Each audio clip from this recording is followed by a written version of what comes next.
Assalamualaikum warahmatullahi wabarakatuh. Alhamdulillah Rabbil alamin wabihi nasta'in ala umuri dunya waddin wassalatu wassalamu ala asrofil anbiya'i wal mursalin wa ala alihi wa ashabihi ajma'in amma ba'd. Segala puji kita panjatkan kehadirat Allah Subhanahu wa taala serta rasa syukur kita aturkan pula kehadirannya. Sebab dengan rahmat dan fadilahnya juga kita masih diberi kesempatan untuk melakukan ibadah di bulan puasa ini di tempat masjid yang mulia dalam keadaan sehat walafiat. Semoga selawat dan salam selalu dicurahkan kepada Rasulullah Sallallahu Alaihi Wasallam sebagai hamba Allah dan utusannya yang membawa risalah dinul Islam, yang insya Allah kita akan mengikuti jejak beliau sampai akhir hayat kita kelak. Amin ya rabbal alamin. Bapak-bapak, para kiai, para asatidz, ibu-ibu, para asatijah, dan kaum muslimin wal muslimat rahimakumullah yang selalu mencari ridha Allah semata.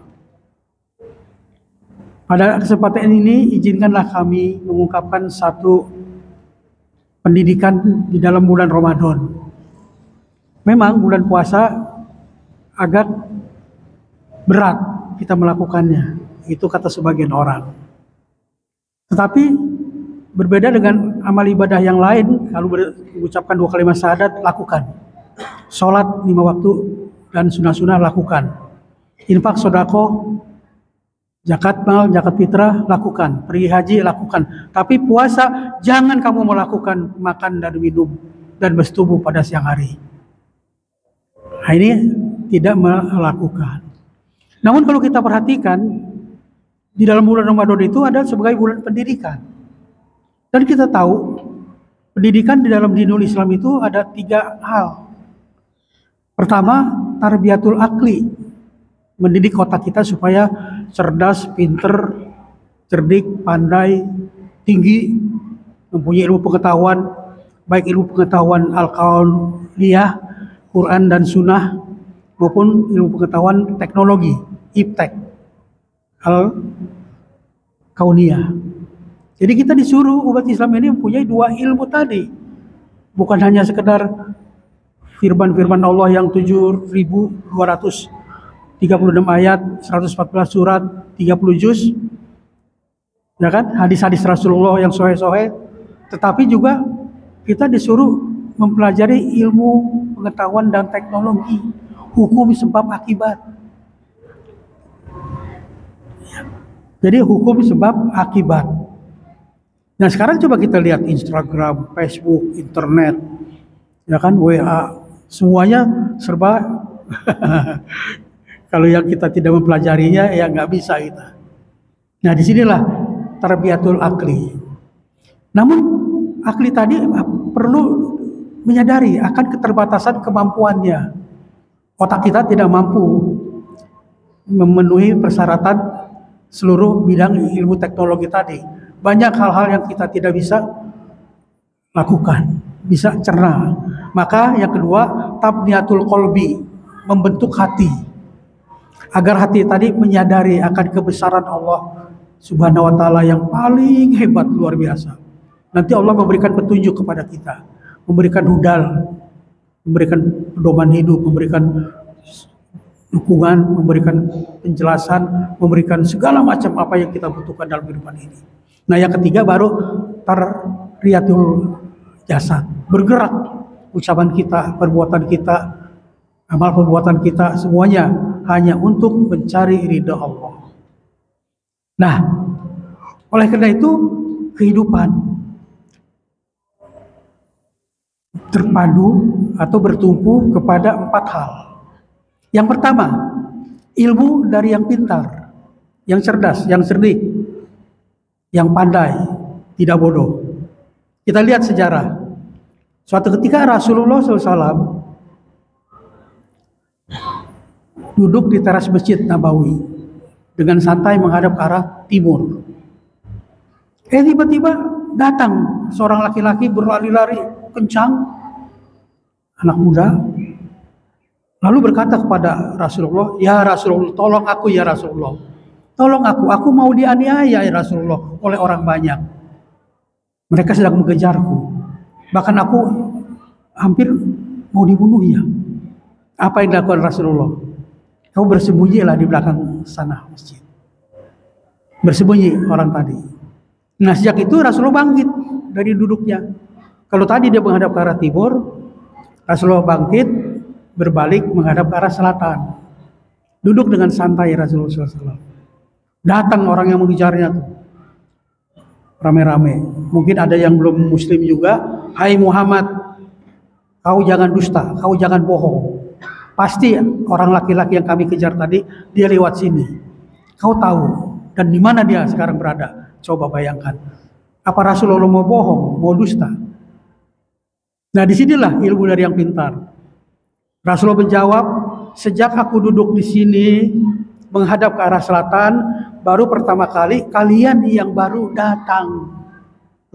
Kalau tadi memang aku menghadap ke arah timur. Ada orang laki-laki yang sekarang sedang bersembunyi. Nah, inilah ilmu dari yang pintar. Sejak aku pertama kali duduk menghadap ke arah selatan, baru kalian yang pertama kali datang. Nggak dusta Rasulullah SAW. Inilah ilmu dari yang pintar. Yang kedua, ketika Rasulullah SAW diundang makan oleh seorang saudagar yang kaya raya, berapa kilometer dari Masjidil Nabawi, bersama 30 orang sahabat. Setibanya di rumah seorang saudagar tadi, sahabat Rasulullah, waktu asar tiba, Rasul melihat ada musola. Maka Rasulullah mengambil wudhu mau melaksanakan sholat asar, diikuti oleh 30 orang sahabat. Selesai ambil wudhu, yang punya rumah berkata, "Ya Rasulullah, makanan sudah siap, masih hangat. Kambing guling, unta panggang." Bayangkan makanannya, kurma macam-macam. Coba apa yang dilakukan oleh Rasulullah? Makan dulu atau sholat dulu? Rasulullah berkata, "Mari kita makan dulu. Daripada sholat kamu ingat makan, lebih baik makan ingat sholat." Mereka makan bersama-sama. Tiba-tiba ada sahabat yang keluarkan angin, tapi tidak beretika. Dia tetap di situ. Baunya bau daging unta. Subhanallah. Ada seorang sahabat yang emosi, bangkit berdiri. Siapa ini? Mengeluarkan angin, tidak mau keluar dari ruangan ini. Dia melihat muka Rasulullah agak merah. Jangan-jangan Rasulullah nih, katanya. Dia duduk kembali. Nah, setelah makan rame-rame, apa yang dilakukan oleh Rasulullah SAW? Rasulullah berkata, "Barang siapa yang makan daging unta, hendaklah berwudu kembali." Kan tadi sudah berwudu. Semuanya tinggal melakukan sholat. Nah, disinilah Rasulullah menyembunyikan aib orang, keburukan orang, kejelekan orang. Coba seandainya Rasul berkata, "Ayo mari kita sholat," kan sudah wudu. Bingung nih yang buang angin. Dia pasti ngambil wudhu sendirian. Oh, itu dia tuh orangnya tuh. Ditutupi oleh Rasulullah. Barang siapa yang makan daging unta, hendaklah berwudhu kembali. Belasan orang berwudhu, ngambil wudhu kembali. Tebak tuh, siapa di antara mereka? Inilah akhlak Rasulullah SAW. Ilmu dari yang pintar. Yang kedua, doa dari yang benar-benar betul-betul benar. Nggak ada dusta. Jujur. Nah, suatu ketika Rasulullah SAW, memang dalam kehidupan Islam kita memerlukan 4 backing ekonomi, backing psikologi, ya kan, backing militer perlu. Nah, Rasulullah melihat pada saat itu minta tolong kepada paman-pamannya yang di kota Taif dari ibunda Siti Aminah. Nah, Rasulullah bersama Zaid bin Harisah pergi ke kota Taif minta suaka politik untuk backing militer. Tapi apa yang didapat oleh Rasulullah SAW? Di sana diusir dia oleh paman-pamannya di kota Taif. Bahkan penduduk kota Taif melempari beliau dan Zaid bin Harisah dengan batu, luka. Kembali lagi ke kota Mekah. Artinya tidak mendapatkan suaka politik.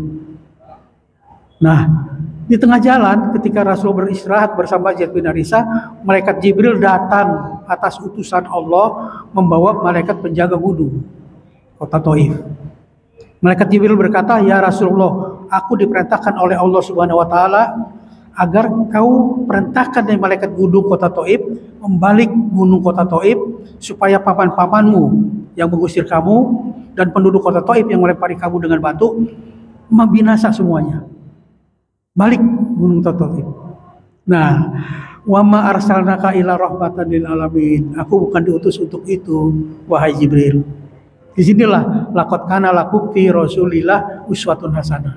Contoh teladan yang paling baik adalah untuk Rasulullah SAW.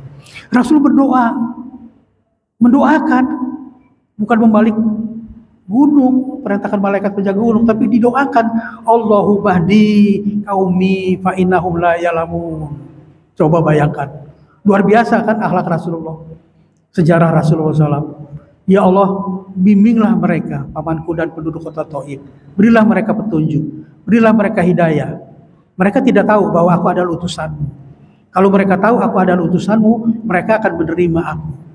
Nah, disinilah akhlak Rasulullah SAW. Didoakan. Memang tidak berapa lama kemudian penduduk kota Taif dan paman-pamannya masuk Islam. Tersebarlah Islam di seluruh jazirah Arab.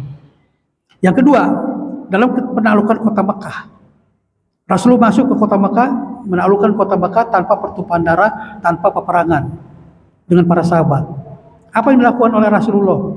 Pertama-tama Rasulullah ke Ka'baitullah, mengeluarkan 360 berhala dari Ka'baitullah dan sekelilingnya. Yang itu semua dihancurkan oleh Rasulullah SAW dan para sahabat. Hancurkan semua berhala supaya tidak ada lagi menyembah kepada berhala.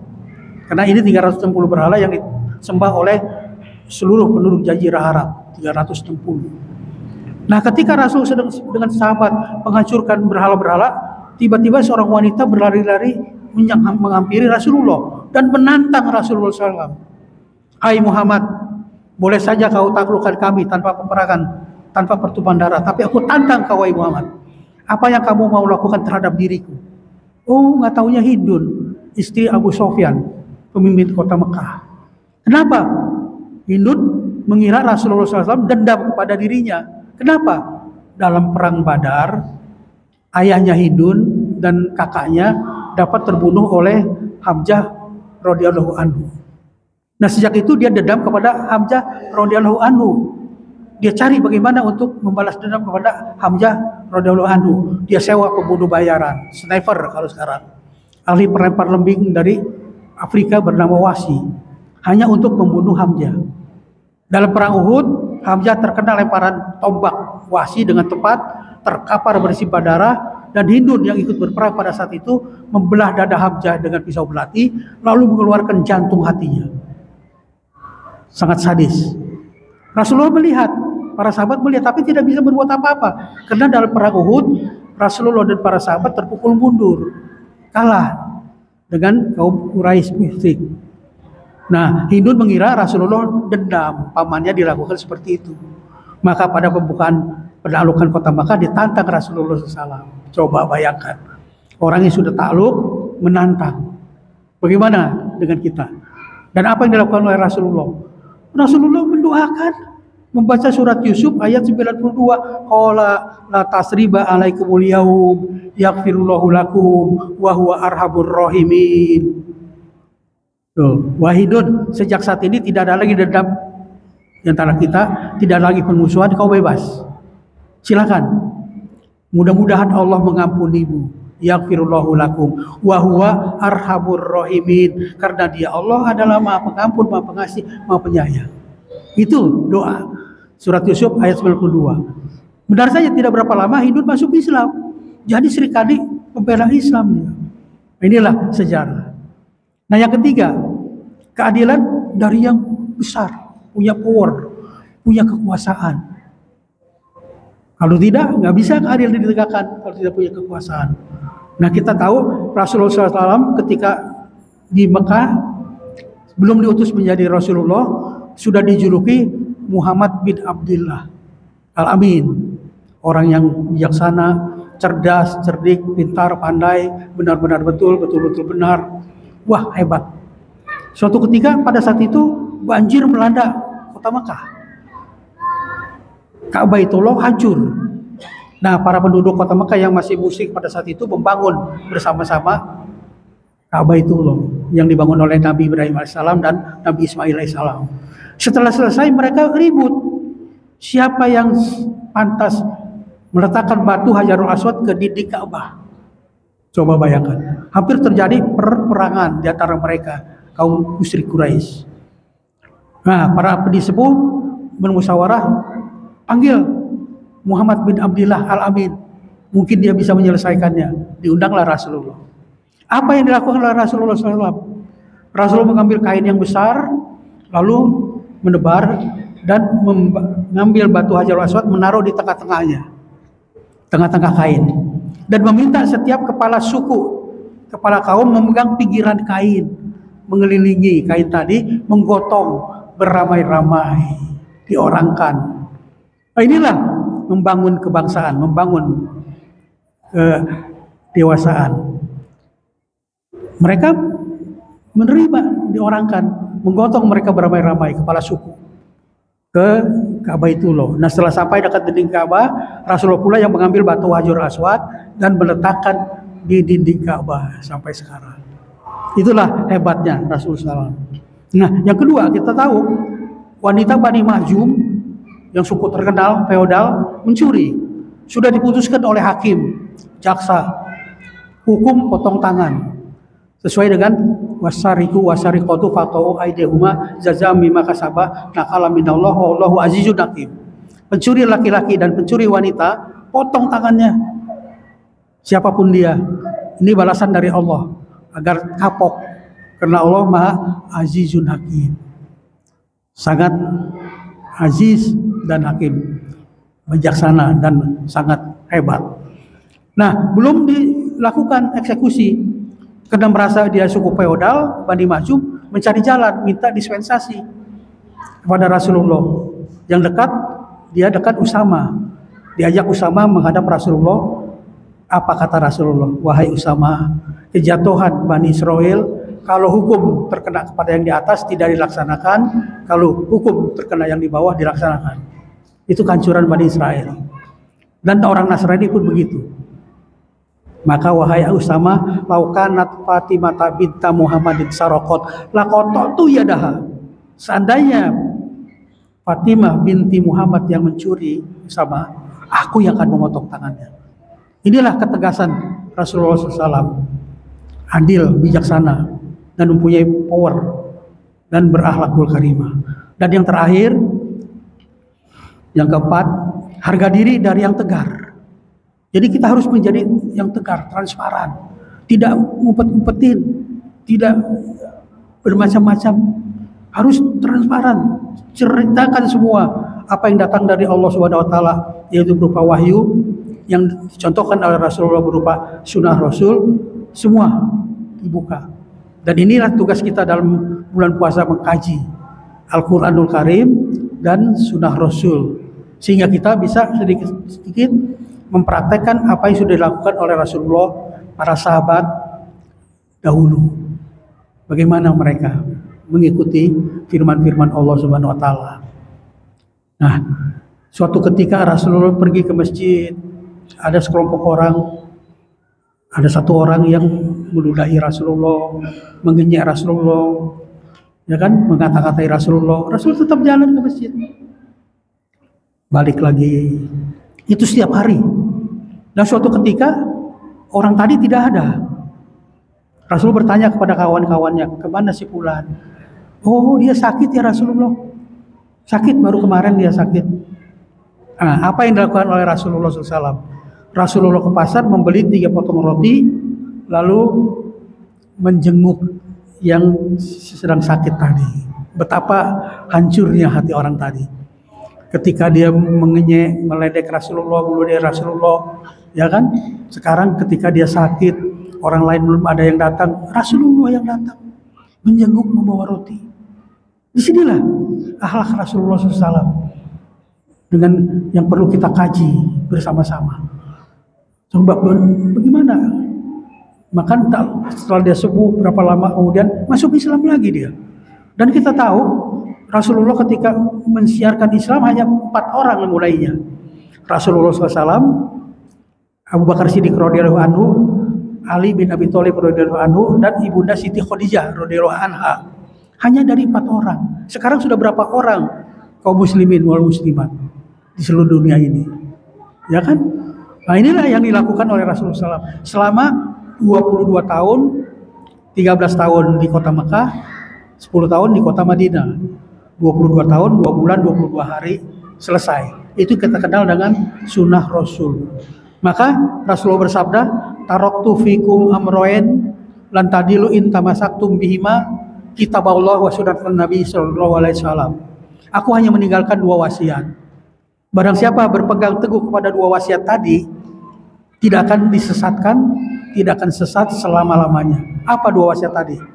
Al-Quranul Karim, firman Allah Subhanahu wa Ta'ala, yang 30 juz 114 surat, 6236 ayat, dan sunnah Rasul, hadis-hadis yang sahih. Hanya itu. Jadi kita dalam bulan Ramadan ini mengkaji dengan sistem pendidikan. Kalau kita mau baca Al-Quran, kita harus yang pertama mengerti, membaca, mengerti, memahami, menghayati, masukkan ke dalam hati, lalu mengamalkan dengan ikhlas. Kemudian ada satu tugas lagi, mensiarkan, watawasau bil haq, watawasau bisawab. Allah memerintahkan agar kita saling menasehati, saling berbagi. Bahkan dalam surat An-Nahl ayat 105, ud'u ila sabili rabbika bil hikmati wal mau'izatil hasanah wajadilhum billati ahsan. Ajaklah mereka, serulah mereka. Dan ayat di siapa yang kita ajak? Manusia di 5 benua ini, di Amerika, Australia, Asia, Afrika, Eropa, semuanya ajak mereka. Kemana kita mengajak mereka? Ila sabili rabbika, kepada jalan Tuhanmu, ke jalan Allah, ke jalan Islam. Bagaimana metodenya?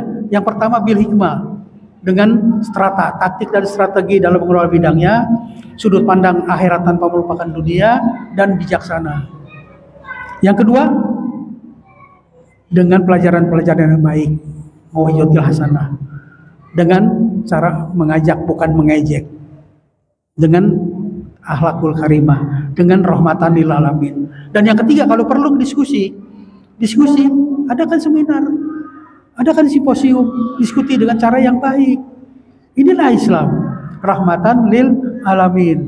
Nah, insya Allah kita dididik dalam bulan puasa setiap tahun harus mempelajari sejarah Rasulullah SAW. Al-Quran kita terjemahkan, yang berbeda dengan orang-orang di luar sana dengan bahasa Mandarin, bahasa Inggris, Jerman, Perancis, ya kan, Inggris segala. Mereka masuk Islam karena mereka membaca dengan terjemahnya, mengerti Al-Quran ini dalam bahasa Arab adalah firman-firman Allah. Karena sistem M6 tadi, mengerti, memahami, menghayati, mengamalkan, dan mensiarkan. Mudah-mudahan kita juga nanti tadarus mengerti, memahami, menghayati, mengamalkan dengan ikhlas, dan mensiarkan. Barakallahu lakum fil Qur'anil Karim wa nafa'ni wa iyyakum bima fihi minal ayati wa dzikril hakim wa taqabbala minni wa minkum tilawatahu innahu wal ghafurur rahim. Wa billahi taufiq wal hidayah. Wassalamu alaikum warahmatullahi wabarakatuh.